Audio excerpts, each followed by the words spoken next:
Kitchen और घर के कामों को करने में हम चाहे कितना भी एक्सपर्ट हो, पर किसी न किसी काम में हमें कोई ना कोई परेशानी तो ज़रूर आती है। और उन्हीं कामों को करने में अगर कुछ टिप्स और हैक्स की मदद ले लेते हैं तो हमारे काम जो होते हैं वो बेहतर और आसान बन जाते हैं। नमस्ते दोस्तों, कैसे हैं आप सब लोग? आई होप आप सब बहुत अच्छे होंगे। आज का वीडियो आपके लिए बहुत ही ज़्यादा यूज़फुल होने वाला है, तो इसे लास्ट तक ज़रूर देखिएगा। पसंद आता है तो लाइक शेयर के साथ साथ चैनल को सब्सक्राइब भी करिएगा। तो चलिए शुरू करते हैं आज का वीडियो। इस तरह की बॉटल वाली दवाइयों का हम इस्तेमाल करते हैं, सिरप वगैरह, तो आप कई बार देखते होंगे कि उसमें से थोड़ा ना थोड़ा ज़रूर लीक करता है और सरफेस जो होता है वो भी हमारा गंदा हो जाता है। और कई बार हम क्या करते हैं, इस बॉटल को वॉश करके रख देते हैं जिससे इसमें चींटी वगैरह ना लगे, जो इस पर दवाई गिर जाती है ना वो इस पर ना रह जाए। लेकिन धोने से क्या होता है ना कि इसकी जो एक्सपायरी डेट है, ये सारी चीज़ें जो प्रिंट होती हैं ना ये मिट जाती हैं, धुंधली हो जाती हैं। अब ऐसा नहीं है कि कोई दवाई जैसे हम पूरी डोज ले लेते हैं, कुछ दवाइयाँ होती हैं जो हम एक आध डोज लेकर फिर उसको रख देते हैं, तो उस टाइम में ना ये जो धुंधला प्रिंट हो जाता है ना तो बहुत ज़्यादा दिक्कत होती है। तो उसके लिए एक छोटी सी ट्रिक है। आप क्या करिए, इस तरीके का जो ट्रांसपेरेंट सेलो टेप होता है ना वो आप छोटा सा पीस इस तरीके से कट कर लीजिए और जहाँ पर इसकी मैन्युफैक्चरिंग डेट वगैरह जो प्रिंट रहता है ना वहाँ पर इस तरीके से लगा दीजिए। तो इस तरीके से करने से क्या होता है कि अगर शीशी पर अगर दवाई गिरता है और अगर आप उसको कपड़े से पोंछ देते हैं या वॉश कर देते हैं तो इसका जो प्रिंट है ना वो बिल्कुल नहीं हटेगा। उम्मीद करती हूँ दोस्तों ये छोटी सी ट्रिक आपको ज़रूर काम आएगी। चलिए बढ़ते हैं आगे, देख लेते हैं हमारी अगली ट्रिक। तो अगली टिप जो है वो भी दवाई से जुड़ी हुई है। कई बार हमारे घर में ऐसी मेडिसिन्स होती हैं जो हम लेना चाहते हैं और लेकिन उसमें जो एक्सपायरी डेट होती है वो बहुत छोटे अक्षरों में लिखी होती है, या फिर उस दवाई का जो नाम होता है वो बहुत छोटे अक्षरों में लिखा रहता है। और उस वक्त हमारे पास चश्मा नहीं है अगर, या फिर बहुत लोग होते हैं ना आई साइड वीक होती है तो वो नहीं उतना पढ़ पाते हैं, धुंधला उन्हें नज़र आता है। तो उस समय के लिए एक छोटा सा टिप है। आजकल फ़ोन का टाइम है, फ़ोन हर किसी के हाथ में हर वक्त रहता है, तो उस वक्त आप ये काम कर सकते हैं। जब भी आपको दवाई को जब उसका नाम पढ़ना होना तो आप क्या करिए, उसकी फ़ोटो क्लिक कर लीजिए, एक पिक ले लीजिए। उसके बाद आप गैलरी में जाकर उसको जूम करके देखिए, तो जो छोटे अक्षरों में नाम लिखा हुआ है ना वो भी आपको बहुत ही अच्छे से क्लियर दिखाई देगा, बहुत ही आसानी से आप उसको पढ़ पाएंगे। सिर्फ ये दवाई नहीं, कोई डॉक्यूमेंट होता है जो बहुत ही छोटे अक्षरों में लिखा रहता है, अगर आपको वो पढ़ने में भी प्रॉब्लम हो रही है तो आप इस ट्रिक को भी इस्तेमाल कर सकते हैं। तो उम्मीद करती हूँ ये ट्रिक भी आपको ज़रूर पसंद आई होगी, और अगर अच्छी लगी है तो प्लीज़ वीडियो को लाइक शेयर ज़रूर करिएगा। चलिए देखते हैं नेक्स्ट टिप।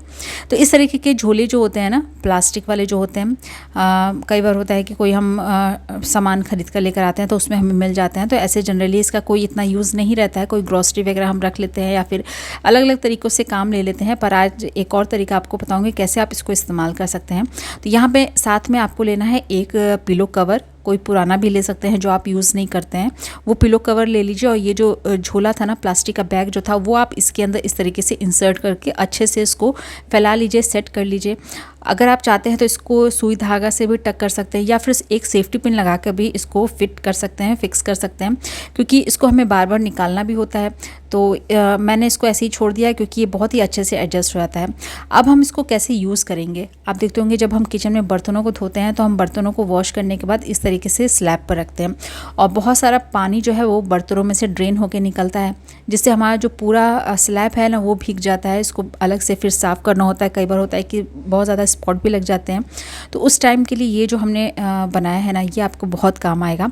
तो आपको क्या करना है कि ये जो पिलो कवर जो हमने बैग पर लगाया है ना, ये जब भी आप बर्तन को वॉश करिएगा तो वहाँ पर इस तरीके से उसको बिछा लीजिए। उसके बाद जब भी आप बर्तनों को वॉश करिए इसके ऊपर रखिए, जितना भी एक्स्ट्रा पानी है वो ड्रेन आउट होके इस पिलो कवर पे आएगा, लेकिन नीचे स्लैब पर नहीं जाएगा, क्योंकि नीचे हमने प्लास्टिक का जो बैग है वो लगाया है, जिसकी वजह से आपका स्लैब तो नहीं भीगेगा, लेकिन जितना भी पानी एक्स्ट्रा होगा वो सब ये पिलो कवर एब्जॉर्ब कर लेगा। उसके बाद जब आपके बर्तन सूख जाए आप इसको स्टैंड में लगाकर ये जो पिलो कवर है निकाल कर इसको फिर धूप में लगाकर सुखा सकते हैं। तो इस तरीके से आप एक पुराने बैग का भी इस्तेमाल कर सकते हैं और पुराने पिलो कवर का भी इस्तेमाल कर सकते हैं और आपका काम भी बहुत ही ईजी हो जाएगा। तो उम्मीद करती हूँ ये आइडिया भी आपको ज़रूर पसंद आया होगा। चलिए देखते हैं नेक्स्ट टिप। कई बार होता है हमारे उंगली में चोट लग जाती है, लेकिन हमें घर के जो सारे काम होते हैं वो करने ही पड़ते हैं। और सब लोग जानते हैं जब हमारा जो फिंगर है या कहीं पर कुछ कट का निशान लग जाता है, जब हम साबुन या फिर डिटर्जेंट वगैरह छूते हैं ना तो वहाँ पे बहुत ही ज़्यादा जलन होती है। लेकिन कपड़े वगैरह ये जो चीज़ें होती हैं हमें वॉश तो करनी होती है, तो उस टाइम आप ये काम कर सकते हैं। आप एक पॉलीथीन ले लीजिए, इस तरीके के जो ग्रॉसरी वगैरह मिलते हैं वो ले लीजिए, और इस तरीके से जो भी हाथ पर आपको चोट लगी है ना उसमें आप इस तरीके से पहन लीजिए। या तो आप आप एक गांठ लगा लीजिए किसी के हेल्प से, या फिर अगर कोई नहीं है तो आप इस तरीके से एक रबर बैंड लगाकर भी उसको टाइट से फिक्स कर सकते हैं। आपको कोई भी प्रॉब्लम नहीं होगी, आपके फिंगर्स जो है वो बहुत ही अच्छे से खुलेंगे, बंद होंगे, आप ईजिली जो है कपड़ों को वॉश भी कर पाएंगे। तो हम कैसे कपड़ों को वॉश कर सकते हैं ये देखिए। जब भी हम कोई कपड़ा इस तरीके से वॉश करते हैं ना तो बहुत ही आसानी से जो है हमारे कपड़े जो वॉश हो जाएंगे। बिल्कुल भी जो हाथों में कट लगा है ना उसमें जलन नहीं होगी, उसमें चाहे जितना भी हम साबुन या फिर सर्फ वगैरह का यूज़ करें बिल्कुल भी कोई भी दिक्कत नहीं होगी। इस तरीके से जब भी आपके हाथों में चोट लग जाए ना तो ये ट्रिक आप ज़रूर इस्तेमाल करके अपने घर के सारे कपड़े ईजिली वॉश कर सकते हैं। और साथ सिर्फ कपड़े ही नहीं, आप साथ में अगर जैसे बेसिन वगैरह हमें साफ़ करना होता है ना तो आप देखते होंगे बेसिन को भी साफ़ करने में कई बार थोड़ी सी बहुत लोग हिचकिचाते भी हैं, तो वो बेसिन वगैरह भी आप साफ़ कर सकते हैं। या फिर कहीं पर भी आप कोई भी चीज़ अगर आपको क्लीनिंग करनी है तो मार्केट में बहुत तरह के ग्लव्स भी मिलते हैं, लेकिन ज़रूरी नहीं है कि ग्लव्स खरीदें, आप इस तरीके की पॉलीथीन भी लेकर अपना काम आसान बना सकते हैं। तो उम्मीद करती हूँ ये छोटा सा आइडिया भी आपको ज़रूर पसंद आया होगा। अगर अच्छा लगा है तो प्लीज़ चैनल को सब्सक्राइब भी ज़रूर करिएगा। चलिए देख लेते हैं हमारा नेक्स्ट टिप। जब भी हम कोई पैकेट को कट करते हैं, चाहे वो दूध के पैकेट हो, तेल के पैकेट हो या फिर बिस्किट के, इस तरह के कोई भी पैकेट हो, हम क्या करते हैं कैंची उठाते हैं और उसको कट करना स्टार्ट कर देते हैं। और कट करने के बाद ये जो छोटा वाला टुकड़ा होता है ना साइड वाला, वो अलग कर देते हैं।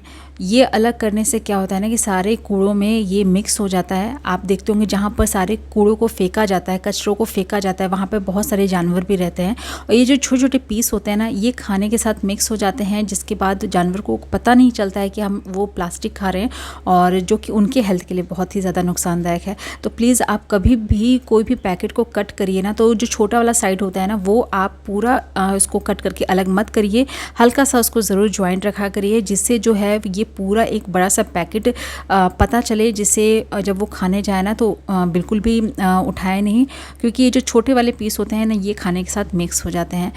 दोस्तों ये कोई टिप तो नहीं, हाँ आपसे एक रिक्वेस्ट ज़रूर थी, ज़रूर करिएगा। चलिए देखते हैं नेक्स्ट टिप। बच्चे जब भी पढ़ते हैं तो वो नोट्स तैयार करते हैं और नोट्स तैयार करने के लिए हाइलाइटर का इस्तेमाल करते हैं, कुछ पॉइंट्स जो होते हैं उनको हाईलाइट करने के लिए। कई बार होता है गलती से हमसे कोई गलत पॉइंट्स जो है वो हाईलाइट हो जाते हैं। अब उसको इरेज़ कैसे करें, उसके लिए भी एक तरीका है। आप यहाँ पर नींबू का एक छोटा सा टुकड़ा ले लीजिए और जो भी आपने हाईलाइट किया ना उसके ऊपर इस तरीके से आप चला दीजिए। आप देखिएगा कुछ ही सेकेंड में जो है वो कलर वहाँ से हट जाएगा हाईलाइटर का, और आप फिर अपना जो नया नोट है वो आप हाईलाइट कर सकते हैं।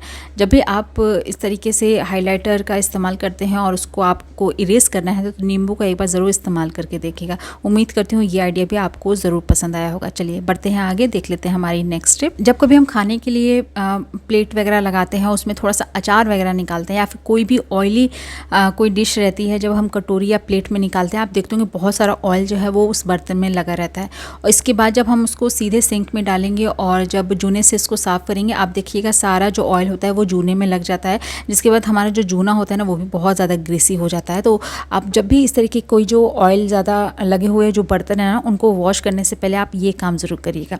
उसको आप पेपर ले लीजिए या फिर टिश्यू पेपर ले लीजिए, उससे उसको वाइप कर दीजिए। जितना भी एक्स्ट्रा ऑयल होगा वो सब वो पेपर टिश्यू पेपर एब्जॉर्ब कर लेगा। अब आप देखिए, आप इस प्लेट को जब आप जूने से साफ़ करिएगा ना तो आपका जूना भी गंदा नहीं होगा, और जो इस बर्तन को साफ़ करने में आपके साबुन की क्वांटिटी ज़्यादा लगने वाली थी ना वो बिल्कुल ना के बराबर लगेगी। तो है ना बहुत ही कमाल का आइडिया, ज़रूर करके देखिएगा। तो दोस्तों यहीं पर आज के वीडियो का एंड करती हूँ और उम्मीद करती हूँ आज के जो ये छोटे छोटे टिप्स एंड ट्रिक्स हैं ना आपको लाइफ में कभी ना कभी ज़रूर काम आएंगे। वीडियो अगर अच्छा लगा है तो इसे लाइक शेयर के साथ साथ चैनल को सब्सक्राइब भी ज़रूर करिएगा, और कमेंट बॉक्स में ज़रूर बताइएगा आपको इनमें से कौन सी ट्रिक सबसे ज़्यादा यूज़फुल लगी है और आप मेरा वीडियो कहाँ से देख रहे हैं, ताकि मैं जान सकूँ मेरा वीडियो को कहाँ तक देखा जा रहा है। और वीडियो में यहाँ तक बने रहने के लिए आपका लॉट्स ऑफ थैंक। कल फिर मिलती हूँ एक नए वीडियो के साथ, कुछ नए टिप्स एंड ट्रिक के साथ। तब तक के लिए अपना ख्याल रखिएगा। Good bye.